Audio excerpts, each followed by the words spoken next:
अच्छा व्यूअर्स, अभी हमने सोल के ऊपर एक क्विक ओवरव्यू दिया। देखिए वक्त की कमी के बायस हम यही कर सकते हैं, क्योंकि अगर हम एक एक चीज़ पे बहुत डिटेल देना लग जाए तो फिर तो घंटों की वीडियो बन जाएगी। तो थोड़े को बहुत समझिए। तो और मुखातिब भी हमारे वो लोग हैं जो सीरियसली रियल एस्टेट को के अंदर बाइंग सेलिंग करना चाहते हैं। अब अगला हमारा स्टॉप जिया बगर रोड पे सोल के बाद जैतून का है। जैतून का नाम नवीद साहब मैंने तो खैर बहुत सुना है, आगे भी मेरे ख्याल में रायवन रोड पे भी इनके काफ़ी बड़े बड़े प्रोजेक्ट्स रहे हैं। तो जैतून पे भी हमें थोड़ा इनलाइटन करें इनका। मुझे कोई गेट बनता बुनता भी नज़र आ रहा है कि इस पे अभी मेरे ख्याल में चंद ही यार्ड्स सोल से आगे हमारे जैतून है। एग्जैक्टली अच्छा, इस पे हम आपको पहले आगे की तरफ दिखाते हैं जी। जैतून सिटी जिया बगर रोड से रिंग रोड से तकरीबन 2.5 किलोमीटर की मुसाफत पर ये इनका गेट रेडी हो रहा है। ये 6 मंथ पहले सोसाइटी जो है लॉन्च हुई थी। अब इनका गेट यहाँ पे बन रहा है, ये आप देख सकते हैं। और अभी तो ये रोड मेन बुलवर्ड थोड़ा सा बंद किया गया है। और अभी इन्होंने गाड़ियां शाड़ियां भी रखी हुई थी डीलर्स के लिए ना, फाइल्स के मैंने देखी है फॉर्च्यूनर बड़ी बहुत हैवी किस्म की। कि आप इतनी फाइलें बेचे हैं, इतना पैसा इकट्ठा कराएं तो हम आपको दे देंगे, जबकि उतने प्लॉट्स पे बंदा पैसे वैसे ही कमा लेता है। अच्छा, अब हम आते हैं इसके अंदर। सर आप फाइल्स के वैसे इतना मैं खिलाफ नहीं हूँ उमर भाई, मैं फाइल्स से खिलाफ नहीं हूँ। मैं आपको ये भी अपना देता हूँ, ये इनका मेन बुलवर्ड है, ठीक है। अब एलडीए की वेबसाइट में देखें, मैंने अगर घर बनाना उम्र भी अपने बच्चों के लिए मैंने इन्वेस्टमेंट करनी है ना, मैं सिट्टेबाजी से हट के बात कर रहा हूँ। इन्वेस्टमेंट वर्ड, आप एक नॉर्मल बंदे हैं, आप अपने बच्चे का घर लेना चाहते हैं, उसके लिए प्रॉपर्टी लेना चाहते हैं, तो मैं आपको कहूँ ये हवा में फाइल है, ये फाइल पकड़े आप ले जाएं, आपका हुआ प्लॉट और आपको प्लॉट भी ना दिखा सकूं तो फिर आप उसे क्या कहेंगे? ठीक है, आप वो फिर बड़े बड़े नाम भी चल रहे हैं जो मेरा मतलब जिनके ऊपर लोग आंखें बंद करके ट्रस्ट करते हैं। सर ट्रस्ट तो देखें होते ही वहां पे है, जब तक दुनिया में लालच जिंदा है ना सब कुछ चलता रहेगा। अच्छा, अब आप ये देखें कंटेनर्स की लाइन लगी हुई है, यहाँ सारे ये इन्वेस्टर्स हैं। नो डाउट कि डीलर खुद इन्वेस्टर होता है जो खुद खरीदता है फाइल्स और फिर आगे बेचता है, लेकिन पीछे अब क्या डिलीवरी होगी, क्योंकि सोसाइटी ने अगर कहा है जी हम आपको इतनी देर में डिलीवर कर देंगे। ग्रुप भी अच्छे हैं, ये नहीं कि ये ग्रुप को माठे हैं या इन्होंने डिलीवर नहीं किया, डिलीवर किया है, लेकिन 5 साल 6 साल से पहले डिलीवर नहीं हुआ।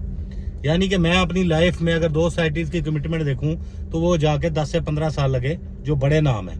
अब ये हम मेन बुलवर्ड से एंटर हुए, कंटेनर्स की लाइन देख लें, ये मेन बुलवर्ड है। एलडीए की साइड पे इनकी अप्रूवल देख लें। अच्छा, यानी आपकी असेसमेंट ये है कि एक तो अप्रूवल जनरली कम होगी, जो मॉडल है जिस तरह ये सारा गेम चलती है, सारा धंधा चलता है, और दूसरी चीज ये है कि आपको ये हो गई या सोल हो गई या इस तरह की और बहुत सारी सोसाइटी, चाहे वो फिरोजपुर रोड पे हो चाहे वो रायवन रोड पे हो, जो ओवरऑल फ्रेमवर्क है प्रॉपर्टी का, जनरली वो 7 से 8 साल से पहले चीजें डिलीवर नहीं होती प्रॉपर। ठीक है, अब ये देखें ना, ये हम आ चुके हैं मेन बुलवर्ड पे, आगे बन गए हैं, डीलर के ऑफिस बन चुके हैं। अब आगे जरा आप देखें, वो डेरा सा बना हुआ है, ये सारी जमीनें नीचे हैं गहराई में, क्योंकि जिनसे अगर ये जमीनें खरीदी भी गई हैं तो उन्होंने मिट्टियां निकाल निकाल के इनके बेची हैं। खड्डे आप देखें कितने कितने बड़े हैं। ये जरा अगर आप हमारे जितने भी क्लाइंट्स हैं वो आकर जरा देखें, एक सोसाइटी भी अगर काम कर रही है ना, यहाँ पे पाकिस्तान में तो इंटर नहीं छोड़ते, सीधी सी बात है, ऐसे बंदे हैं। ये आप देखें कितना गहरा खड्डा है। अब इसको फिल करते आपको भी अच्छी खासी इनकम चाहिए, फिर आपके जो प्लॉट गहरे होंगे इस वजह से वो भी क्लाइंट पे करेगा। फिर अब एक नया ट्रेंड आ गया है, सोसाइटी आपको फाइलें दे रही हैं। पहले ये नहीं था, पहले ये था कि आपने फाइल ली, जिस कमिटमेंट पे हुई आपने लेके खरीद के रख ली। अब उस पे लगते हैं जी आपको डेवलपिंग चार्जेस। अच्छा, कई सोसाइटीज ने तो उतने ही डेवलपिंग चार्जेस लगा दिया जितने का प्लॉट है। ठीक है, अब जिस बंदे ने अपने माइंडसेट से लिया हुआ था, वो जब 10 साल बाद आया पता लगा जी डेवलपिंग चार्जेस भी आपने देने हैं। अच्छा, उसके बाद क्या होता है, अब ये जमीनें आपके सामने है, अब इन्होंने कितनी जमीन ली हुई है, कितनी की अप्रूवल है, कितनी आ जाएगी, मैं कुछ नहीं कह सकता।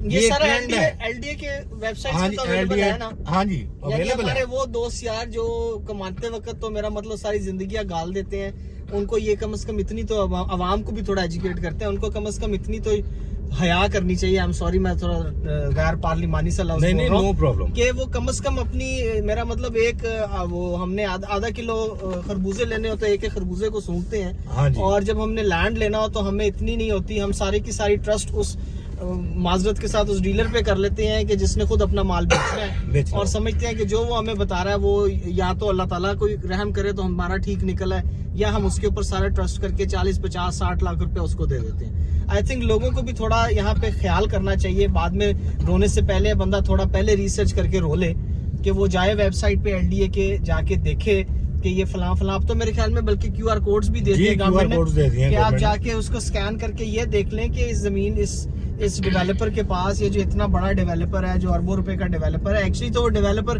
हमारे पैसे लेके ही बना है ना। बना है, तो बिल्कुल। आप कम से कम उसकी वेबसाइट पे जाके इतना तो ख्याल करें कि अपने और अपने बच्चों का जो आपने यहाँ पे प्रॉपर्टी लेनी है या अपने लिए कोई 2, 4, 6 मरले 10 मरले का घर प्लॉट लेना है, उसके ऊपर एक दफा एक असेसमेंट तो हो जाए आपकी कि जमीन भी है उनके पास या नहीं है, प्रॉपर्टी डेवलपर के पास या नहीं है। बाद नहीं में है। फिर नैब के केसेस भुगतने से बेहतर है बंदा पहले उस पर रिसर्च बिल्कुल। कर ले। और लाहौर में केसेस आपके सामने आई कितने थिंक कितने हुए हैं? इसमें व्यूअर जो हमारे व्यूअर्स हैं या जो हमारे